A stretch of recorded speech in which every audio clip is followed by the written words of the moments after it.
online. At paalala po, habang tayo po ay magsisimula, let us mute our microphone po para hindi po tayo maka-distract po. Ano po, paki-mute po natin. So, ang atin pong song of meditation, let us meditate on the song, Jesus, We Enthrone You.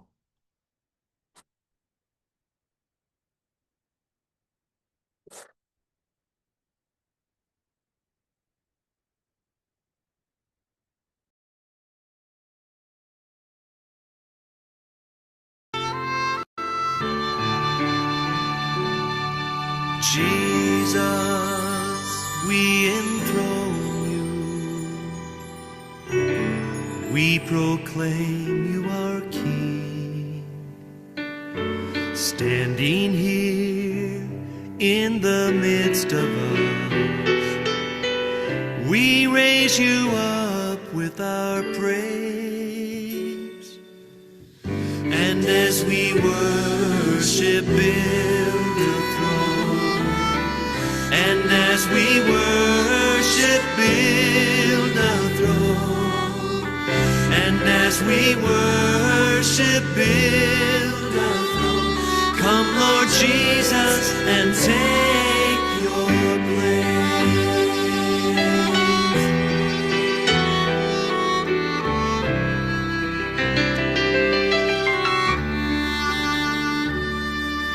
Jesus, we enthrone you.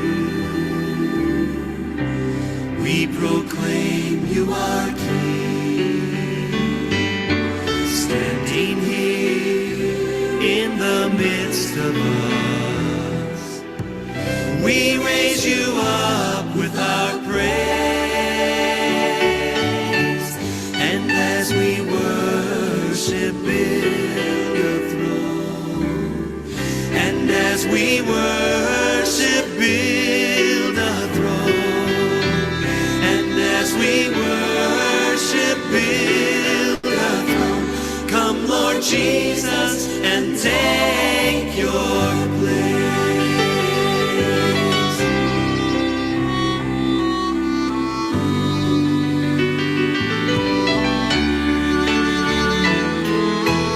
Jesus, we enthrone you.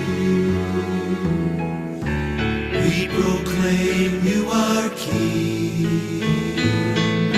Standing here in the midst of us, we raise you up with our praise. And as we worship, build a throne. And as we worship, build a throne. And as we worship, build a throne. Come, Lord Jesus, and take your place. And as we worship, build a throne. And as we worship, build a throne. And as we worship, build a throne. Come, Lord Jesus, and take your place. Come, Lord Jesus, and take your place. Come, Lord Jesus, and take your place.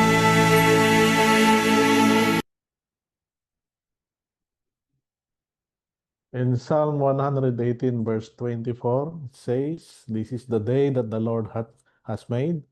We will rejoice and be glad in it." Ito ang araw na ginawa ng Diyos, tayo'y magsaya at ipagdiwang. Atin pong awitin ang hymn of praise, To God be the glory.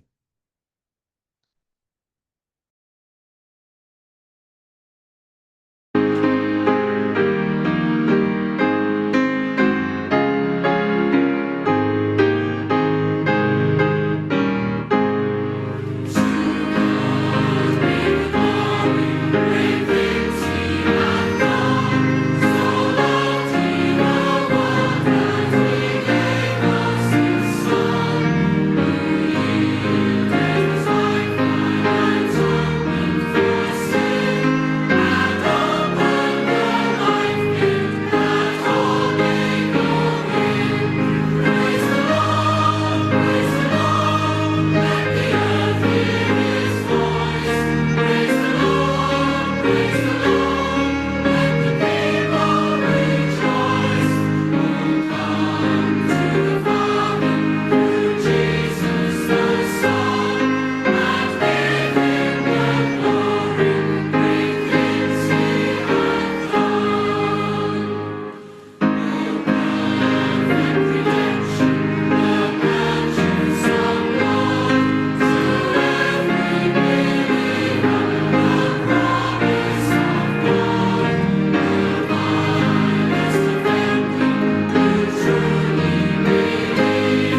Tayo po'y manalangin.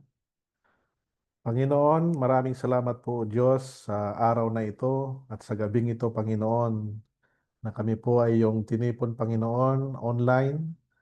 Salamat po Diyos sa oras at pagkakataon, Panginoon, na kami po ay sama-sama bilang magkakapatid, Panginoon, sa pananampalataya at bilang isang katawan mo, Panginoon.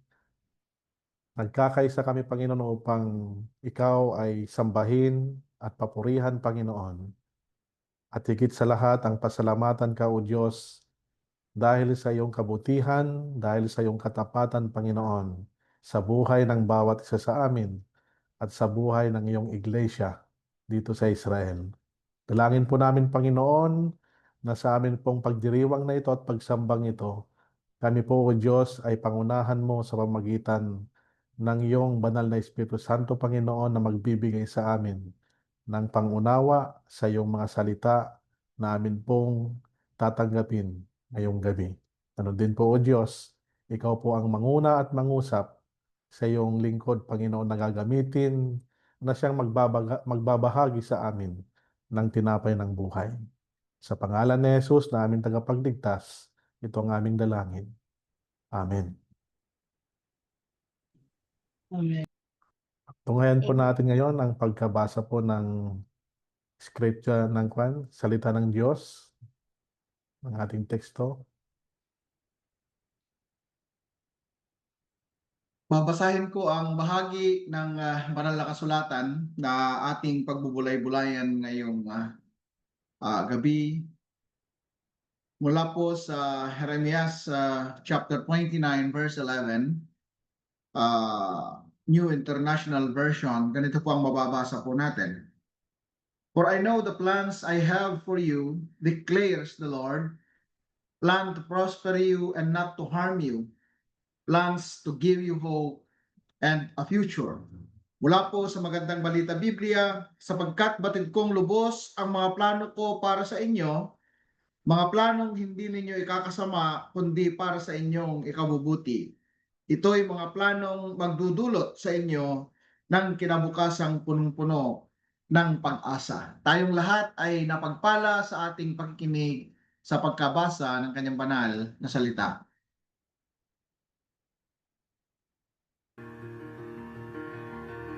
Amen.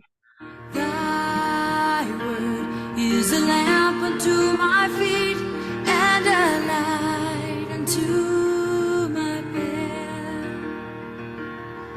Thy word is a lamp unto my feet and a light unto my path.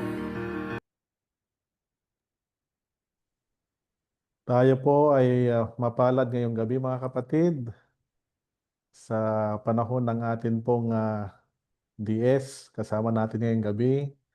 At salamat din, mga kapatid, sa inyo pong panahon at oras sa pagkakataong ito.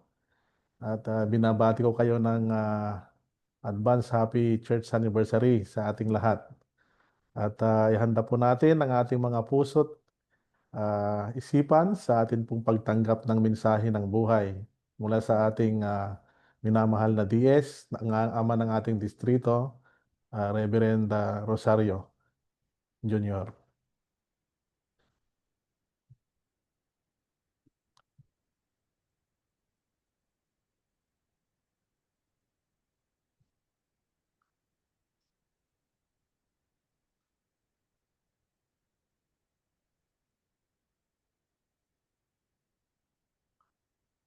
Gandang gabi sa inyong lahat. Kayong lahat ay pinagpala.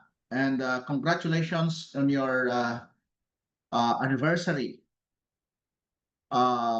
Parang kailan lang yung nagkaroon kayo ng pag-uusap, ng pagpaplano, hanggang nakita nyo yung kalooban ng Panginoon at nagkatipon-tipon kayo to worship Him and to serve Him outside your country, no? Outside our country.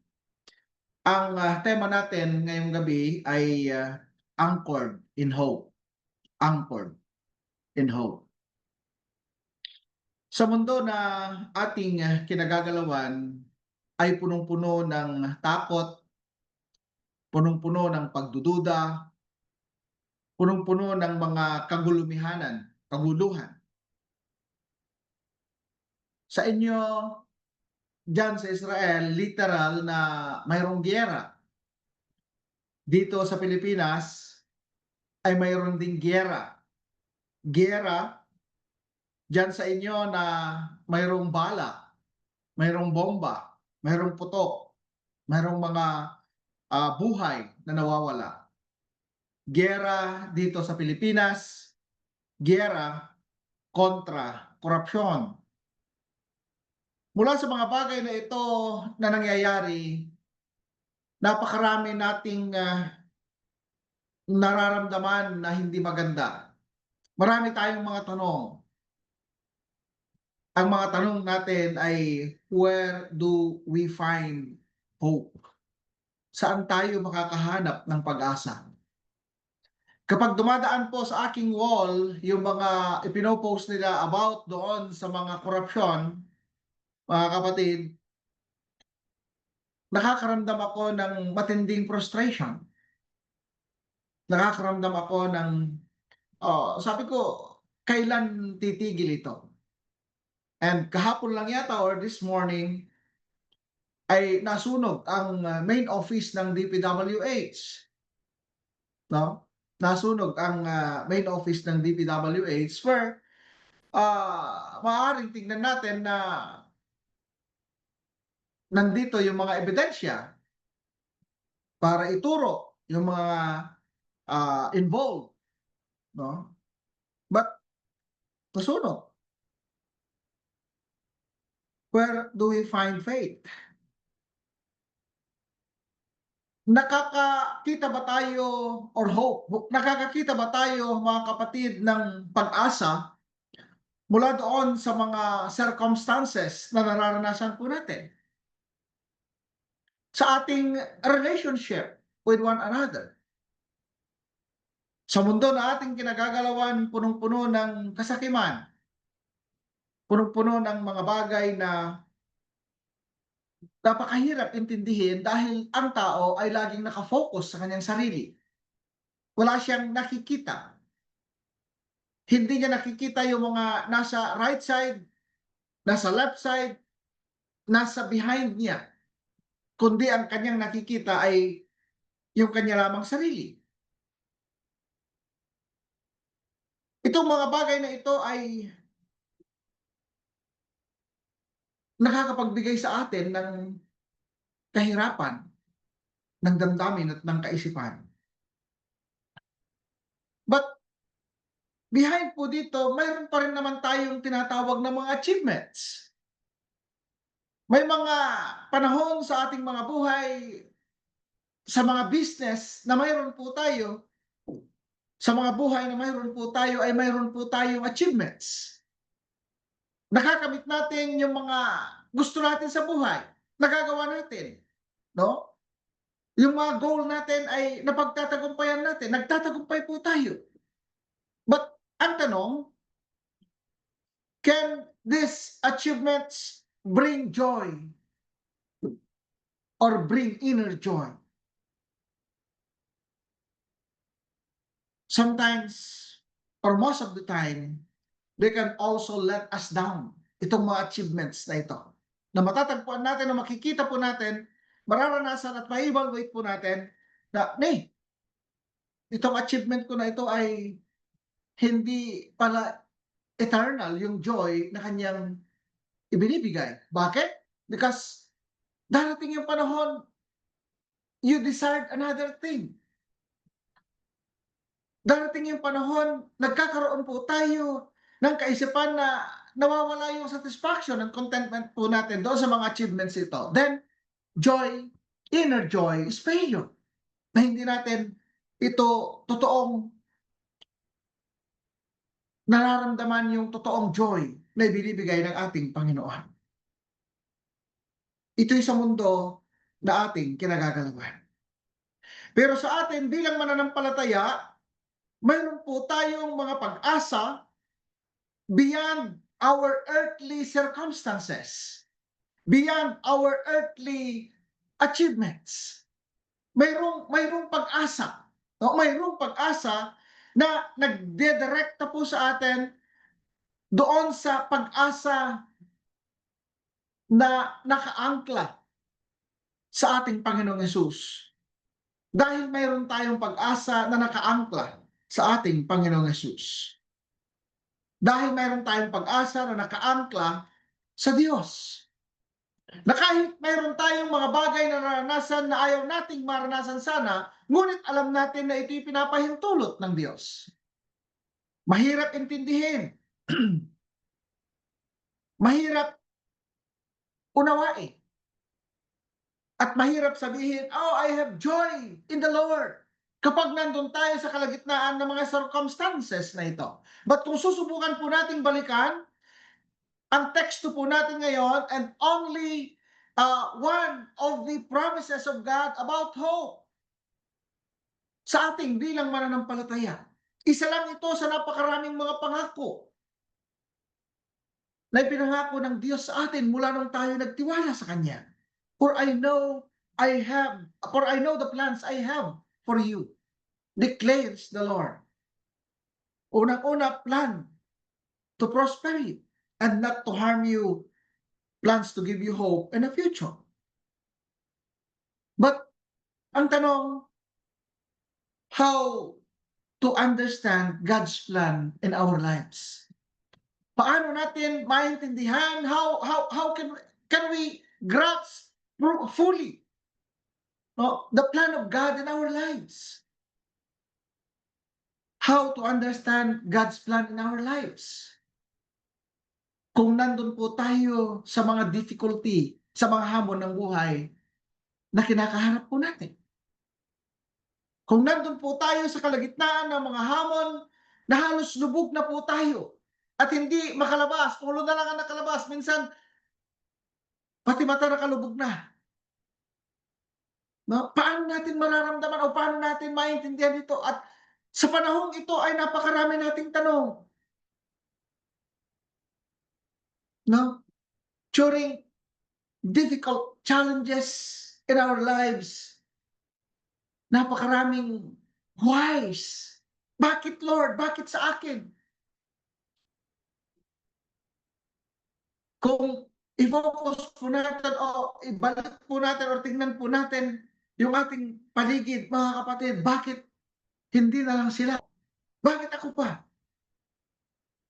But itong mga circumstances na ito, mga kapatid, itong mga bagay na ayaw nating maranasan, ngunit ipinapahintulot ng Diyos, reminds us that God has a plan for our lives. Na mayroon siyang good plan, na mayroon siyang magandang plano sa atin. Kagaya nga ng sinasabi ng Diyos kay Jeremias, na ang plano niya sa atin ay magkaroon tayo ng pag-asa at mag-prosper po tayo. Mag-prosper po tayo. Then, our circumstances turn into hope kapag naintindihan po natin na ito'y bahagi doon sa God's plan ng ating buhay. Yung mga circumstances na ito, yung mga difficulties na ito, yung mga challenges na ito, ay nagkakaroon tayo ng pag-asa. At patuloy nating nakikilala ng mas malalim pa yung Diyos na ating pinaglilingkuran. At kapag nangyayari na ito, mga kapatid, pumapasok po tayo doon sa maturity natin. Nagiging mature po tayo sa ating pananampalataya, sa ating pag-asa, sa ating buhay bilang mananampalataya. Then, kapag nagkakaroon po tayo o naranasan po natin yung maturity in our faith, then joy comes. Pumapasok po tayo o naranasan po natin yung kagalakan ng paglilingkod sa Diyos in spite of these challenges na naranasan natin or pwede nating maranasan because our hope is anchored in Christ. But ang katotohanan, mga kapatid, when we were facing challenges, it is easy to lose sight of God's plan. Ngunit kapag narinig po natin yung, yung sinasabi nila na God is good, ang sagot natin kaagad ay all the time. And all the time, God is good. Ito yung sinasabi po natin. But how about when we are in the midst of circumstances, still God is good all the time? Or doon sa selected time lamang ng ating buhay na nangyayari sa ating mga buhay kapag maganda ang buhay? God is good all the time is a correct statement from us, His children. Sapagkat kahit nandun po tayo sa kalagitnaan ng mga hamon, ng mahihirap na bagay na naranasan po natin mga kapatid, ang Diyos ay hindi nagbabago yung kanyang kabutihan. Ang Diyos hindi niya tayo iniiwan. But sometimes doon sa part po natin, alam natin na hindi niya tayo iniiwan, but we need to recognize Him that His presence is within us. That His presence is with us. Na yung presensya ng Diyos ay kailangan nating i-acknowledge, i-appreciate na nandyan siya kahit doon sa panahon at karanasan natin na ayaw natin, ngunit naranasan po natin. Then, paano ba natin may aangkor ang ating pag-asa sa ating Panginoong Jesus? How can we anchor our faith or our hope in Christ? Trust His sovereignty. Trust His sovereignty. Ang Diyos lamang po natin, mga kapatid, ang sovereign. Trust that God is in control. Even when circumstances seem out of control. No? Kailangan nating magtiwala sa Diyos na ating pinaglilingkuran. Kailangan nating magtiwala doon sa Diyos na naranasan po natin. Kailangan nating ibigay ang ating tiwala sapagkat ang Diyos natin ay may kapangyarihan sa lahat at kaisa-isang Diyos. Babalikan po natin ang mga pangyayari sa Old Testament. Na itong panahon ng Old Testament, even some part ng New Testament, mga kapatid, ay napakaraming mga dinudiyos ang mga tao. At doon sa Old Testament, may mga contest pa na nangyayari upang patunayan na iisa lamang ang Diyos. That's why yung Diyos ni Abraham, ni Isaac at ni Jacob ay pinili niya ang bansang Israel para ipakita na mayroong isang Diyos, iisang Diyos na buhay at makapangyarihan sa lahat. Alala niyo pa ba yung contest na nangyari doon sa propeta ni Baal, no, at ni Elias? Ipinakita ng Diyos na nag-iisa lamang ang buhay na Diyos during the time and even our time ay iisa yung Diyos na makapangyarihan sa lahat at buhay na Diyos.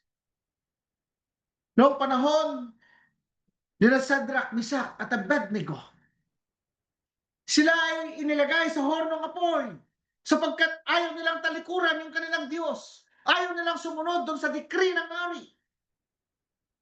Na sinasabi ng hari na mayroong Diyos doon sa rebulto. Itinuturo niya ang rebulto na kapag narinig ninyo ang tunog na ito, kayo ay yumuko sa rebulto sa Diyos natin. Ngunit hindi sumunod yung tatlong ito.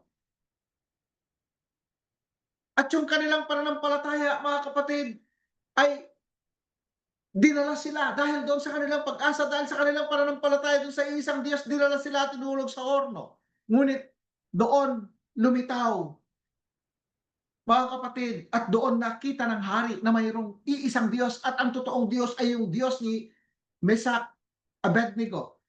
No? Si Meshach, Abednego. Mga kapatid, ang Diyos na pinaglilingkuran po natin, minsan hindi tayo pinoprotektahan o hindi pinipigilan yung mga tao na maranasan po natin yung mga bagay na mahirap maranasan.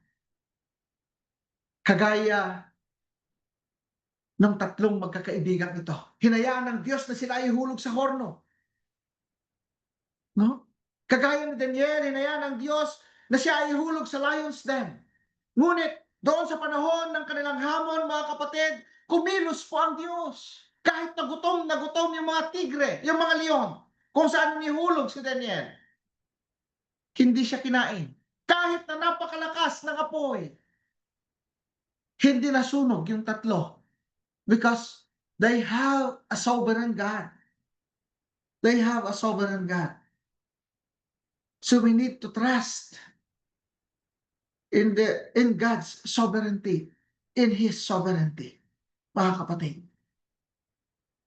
At ito po yung magpapatibay sa atin doon sa mga bagay na hindi natin naiintindihan, ngunit nararanasan po natin. We have a sovereign God na hindi mang-iiwan at hindi magpapabaya sa atin. How can we anchor our hope in Christ? Hold on to His promises. Napakaraming pangako ng Diyos. No, ang pangako niya sa atin, hindi niya tayo iiwan. Sinabi niya ito during Old Testament time, ginawa niya ito. Ipinakita niya ito, ipinaranas niya ito during New Testament time. Nung ibinigay niya yung kanyang bugtong na anak. Nung ipinanganak si Jesus. Yung sinabi niya, God is with us. Hindi, God is watching us somewhere. But God is with us. And God is within us. Hindi lang siya nandyan sa inyong kalagitnaan, ngunit ang Diyos natin ay nasa atin sa pamamagitan ng kanyang banal na Espiritu. Hold on to His promises. Hawakan po natin ang kanyang mga pangako. Ano ba yung kanyang mga pinangako? Napakarami niyang pangako sa atin. Hindi niya tayo iiwan. Hindi pababayaan man. No? But always, kailangan nating i-recognize, kailangan nating i-acknowledge yung mga pangakong ito at kailangan nating i-claim yung mga pangakong ito in order for us, no, na wow, eto yung Diyos ko. Hindi nang iiwan, laging nagpapala. Ang Diyos natin, mga kapatid, ay nag-iisang makapangyarihan na mayroong pangako na kailangan nating panghawakan yung mga pangako niya. Sunod, mga kapatid, on how can we anchor hope in Christ, pray and seek guidance. My definition of prayer is seeking the will of God. Kapag tayo po ay nanalangin, hinahanap po natin ang kalooban ng Diyos. Hinahanap po natin yung kanyang guidance. Hindi natin siya dinidiktahan doon sa gusto natin, kundi hinahanap po natin yung kanyang kalooban.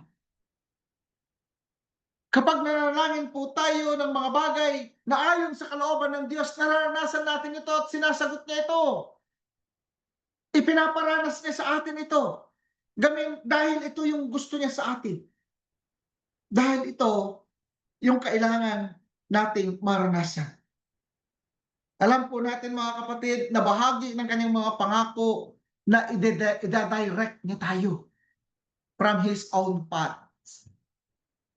Ang mahirap kasi minsan, pag dinadirect tayo ng Panginoon na dinadala doon sa kanyang daan, hindi natin na-appreciate. Lord, ba't naman ganito? Ayaw ko ng ganito. No, gusto ko ng ganito. Gusto mo shortcut. Do you still remember Abraham? No? Yung kanyang pananampalataya. Mayroong mga ups and downs. Kasi meron siyang iniisip na pamamaraan na hindi yun yung pamamaraan ng Diyos upang matupad yung kanyang pangako sa kanya. Ano yung kanyang pangako? Ang sabi niya, bibigyan kita ng anak. Lumabas ka sa harap, pumunta ka sa lugar na ituturo ko sa iyo, at bibigyan kita at pagpapalain kita, bibigyan kita ng anak.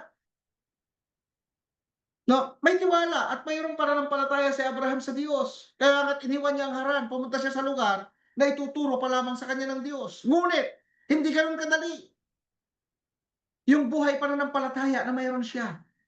Abraham was challenged, no? Si Abraham ay nahamon ng napakaraming mga hamon. Yung hamon ng kanyang paghihintay, yung hamon, no? The challenge of patience.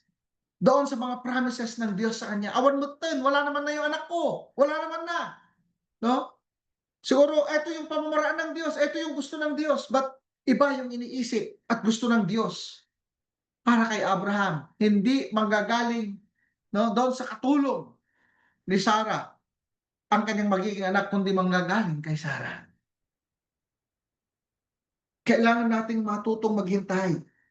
Kapag nananalangin po tayo, kapag mayroong gusto po tayo, no? Matuto tayong hintayin yung guidance, matuto tayong hintayin yung direksyon ng Diyos na mayroon po tayo.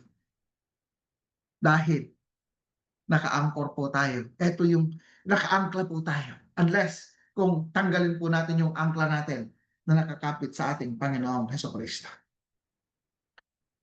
Our hope in Christ is for the present and the future.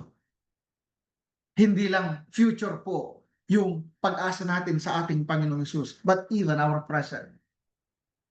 Ang ating present situation, mga kapatid, kapag pinag-uusapan po natin yung pag-asa, lagi tayong mayroong pag-asa. Kasi kung wala na tayong pag-asa sa present, how about the future? Mawawala na rin yung pag-asa natin sa future. No? Kailangan nating i-enjoy yung pangako ng Diyos sa atin before. At yung pangako niyang ito ay naranasan natin in our present. At doon sa present time po natin ay nagkakaroon po tayo ng mas malalim na pag-asa. Pag-asa, pag sinasabi nating future, we talk about the eternal. Pinag-uusapan po natin yung pangwalang hanggan. Pinag-uusapan po natin yung mga bagay at hindi lang pangarap, kundi ito'y totoo. Kagaya ng buhay na walang hanggan. Kagaya ng langit na literal. Yung langit na estado ay naranasan po natin. Yung heaven, mga kapatid, ay naranasan natin in our present. Since, no, kahit nakakaranas tayo ng mga circumstances, langit pa rin po ito. No, langit po ito in our present. Bakit? Ipinay-prepare niya tayo. No? Minomold niya tayo na mamuhay doon sa future, mga kapatid. Our hope in Christ is for the present and the future. Ang sabi po ng Panginoong Diyos sa pamagitan ni Jeremiah, plans to prosper you and not to harm you. Plans to prosper you, not to harm you. Pero minsan nagtatanong tayo o marami tayong mga tanong pag nakakaranas po tayo, di ba, ng mga bagay na ayaw natin maranasan. Bakit? Bakit? Bakit? And napakaraming bakit. Plans to give you hope.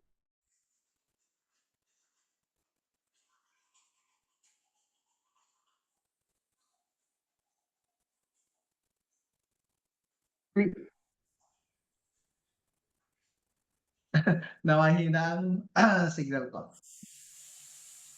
Okay. Our hope in Christ is for the present and the future. Mga kapatid, kailan ba nagplano ang Diyos ng hindi maganda sa atin? Of course, wala ho, hindi ho ba? But when God moves, it is surely different from what we expect. Kapag kumilos po ang Diyos, different ito, kakaiba ito. Doon sa mga ina-expect po natin at doon sa daan natin, sapagkat iba yung daan ng Diyos. Ang pag-asa na mayroon po tayo kay Kristo, mga kapatid, ay nagkakaroon po tayo ng kapayapaan. In spite doon sa mga bagay na hindi naranasan natin, na ayaw natin. Nagkakaroon po tayo ng kapayapaan dahil alam po natin na malalampasan natin ito sa tulong ng Diyos. Alam po natin na kasama natin ang Diyos at hindi lang niya tayo tinitignan, kundi kasama natin siya. And joy comes in the midst of suffering. Kapag alam natin na tayo po ay may pag-asa sa ating Panginoong Jesucristo. Joy, inner joy, can be coexist with pain and suffering. No? Bakit at paano, mga kapatid? Dahil alam natin, dahil ang pag-asa po natin ay nakaangkla sa ating Panginoong Hesus. Hindi sa ating pinag-aralan, hindi sa ating katalinuhan, hindi sa ating lakas, hindi sa ating kayamanan. But anchored, our hope is anchored in Christ.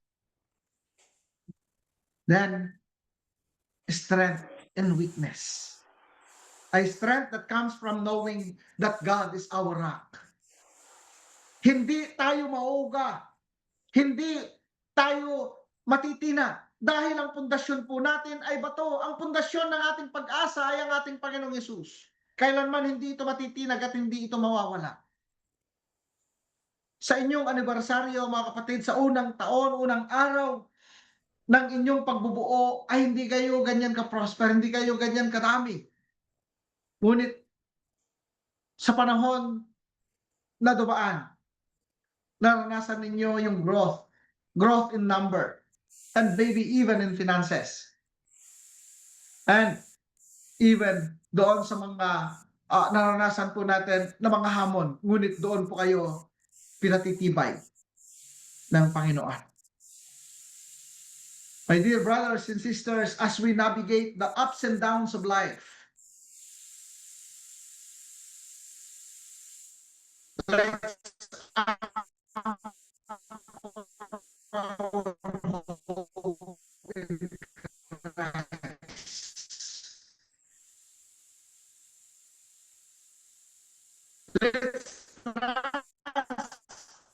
in His sovereignty, promises,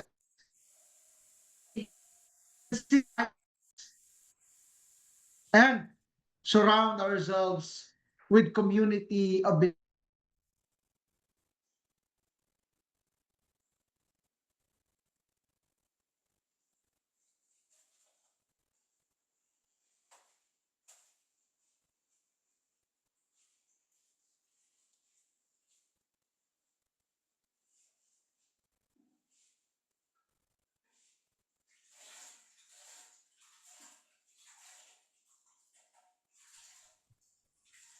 Ate Leti, paki-mute po yung kwan ninyo. Hintayin natin si DS na kwan po siya. Mahina yung signal niya.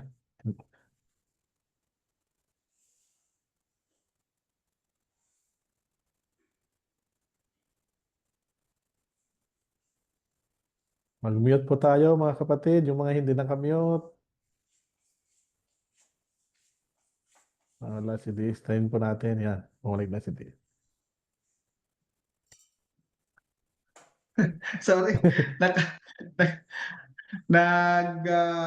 nawala yung internet ko, naka-on na lang ako ngayon, naka-data na lang ako ngayon. Narinig niyo pa ba ako? Nag-choppy kanina, DS. We are, Doon sa ano niya. Nag-choppy po okay. kanina. Doon sa, Nasa conclusion naman na tayo, mga opo, kapatid. sa conclusion po. Pakikuan na lang po. May we be filled with the hope and confidence that's come from knowing that we are loved by God, who has a plan to prosper us and not to harm us. Happy anniversary, mga kapatid. Naway patuloy kayong gamitin ng Diyos na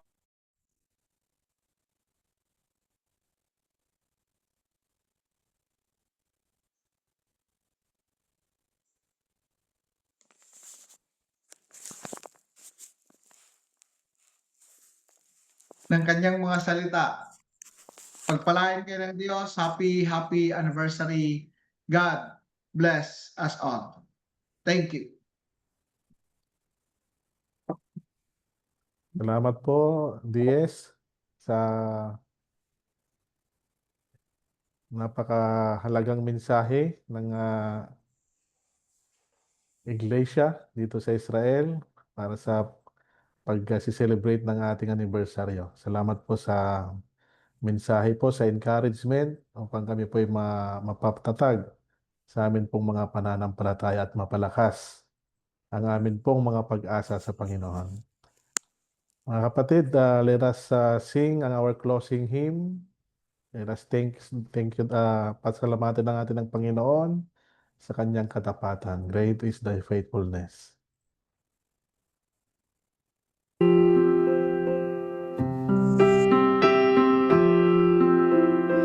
Great is thy faithfulness, O God my Father.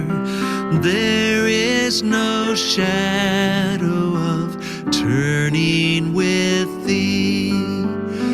Thou changest not, thy compassions, they fail not. As thou hast been, thou forever wilt be.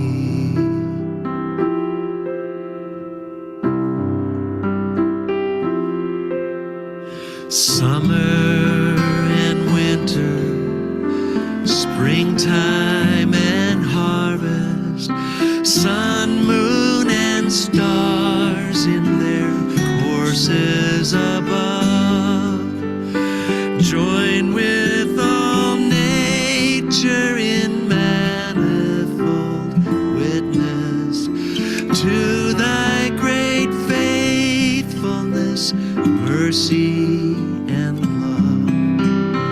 Great is thy faithfulness, great is thy faithfulness. Morning by morning, new mercies I see. All I have needed, thy hand hath provided. Great is thy faithfulness, Lord, unto me.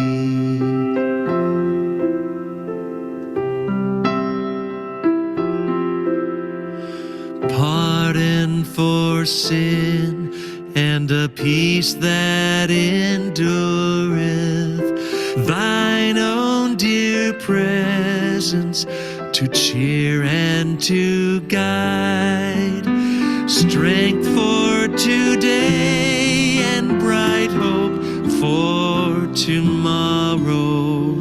Blessings all mine with 10,000 beside.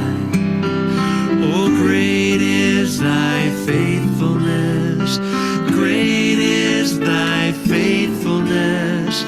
Morning by morning, new mercies I see. All I have needed, thy hand hath provided. Great is thy faithfulness, Lord, unto me. Oh, great is thy faithfulness, great is thy faithfulness. Morning by morning, new mercies I see. All I had needed, thy hand hath provided. Great is thy faithfulness, great is thy faithfulness, great is thy faithfulness, Lord, unto me.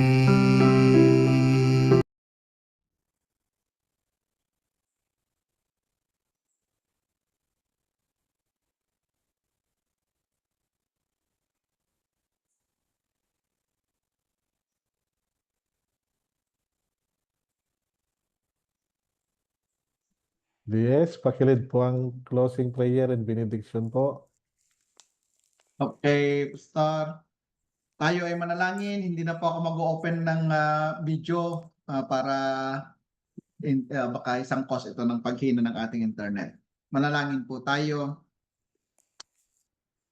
Nagpapasalamat po kami, dakilang Diyos, sa inyo sa platform na ginagamit po namin na kahit kami po ay nasa iba't ibang lugar, ngunit kami po ay nagkakaisa Nagkakaisa sa isang layunin na magkatipon po kami upang pasalamatan ka at paglingkuran ka. Maraming salamat sa buhay ng mga anak mong ito ng Israel First UMC na pinangungunahan ng iyong lingkod na si Pastor Danny. Kasama ang mga officers ng Church Council at lahat po ng kanilang mga miyembro. Maraming salamat, Ama, na doon sa buhay nila bilang mananampalataya ay hindi nila iniwan sa mga lugar na kanilang pinanggalingan. Ngunit dinala nila ito.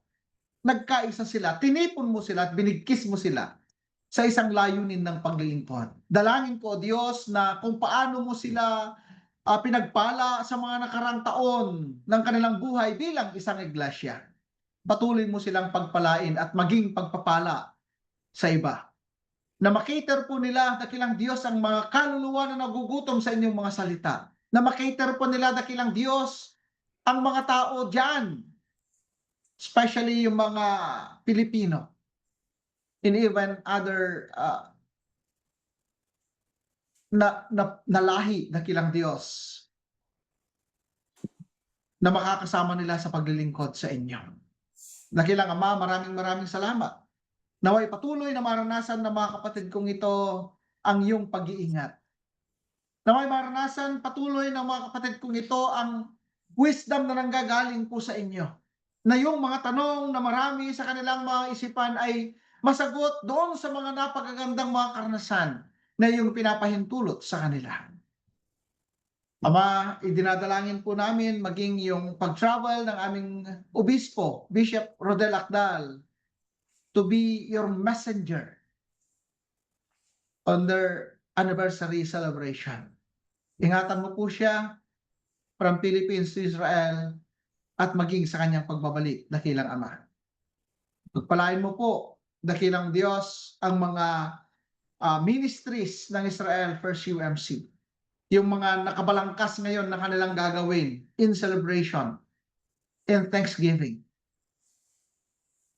sa kanilang sovereign God. Ama, pagpalain mo kaming lahat. Maraming salamat. Patuloy mo kaming gabayan. Patuloy mo kaming ingatan. Patuloy mo kaming gamitin. Pagpalain mo po ang kanilang mga pamilya na naiwan dito sa Pilipinas or somewhere, dakilang Diyos. Nawa ay maranasan din ng kanilang mga mahal sa buhay ang iyong masaganang pag-ibig, ang iyong pagliligtas, dakilang Diyos.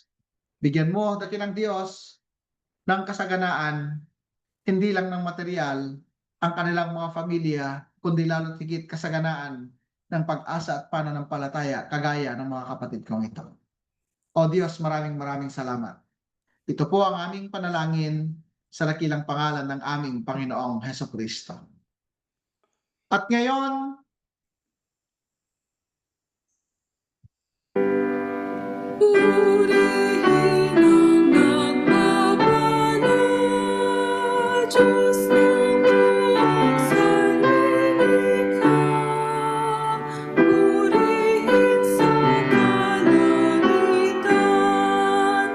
Ama nating banal. Amen.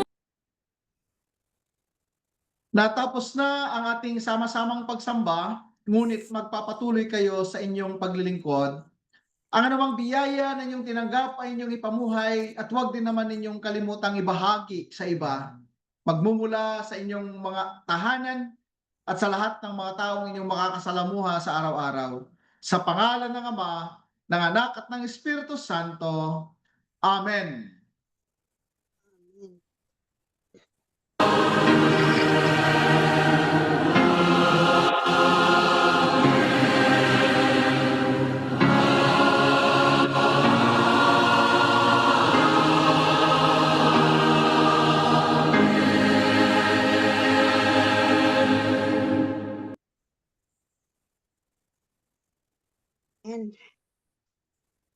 Magandang gabi po sa ating lahat. In behalf of the Israel First United Methodist Church, wala na si DS. Hintayin natin muli. Nawawala siya. Hintayin natin muli. Nandiyan na pala si Diez. Thank you po, Diez. In behalf po ng Israel First United Methodist Church, salamat po sa inyong pagpupuyat at sa oras upang kami po ay mag-greet ng advance happy anniversary at makapagbigay po kayo ng mensahe. Word of encouragement at ganoon din na para sa amin pong spiritual na kalakasan.